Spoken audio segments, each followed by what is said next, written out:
PRP treatment తర్వాత అంటే before వచ్చేసి అసలు నడచడానికి కూడా ఇబ్బంది పడేవారు. బ్యాలెన్స్ కూడా అప్పుడు ఉండేదా సార్ మీరు నడుస్తా ఉంటే? నడుస్తుంటే బ్యాలెన్స్ కష్ కష్టంగా ఉన్నది. ఓకే. ఒక్కసారి ఇప్పుడు నడుద్దాం సార్.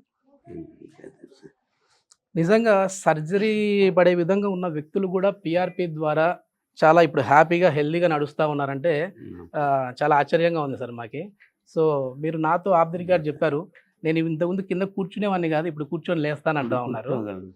ఓకే. పర్లేదా కూర్చుంటారా మీరు?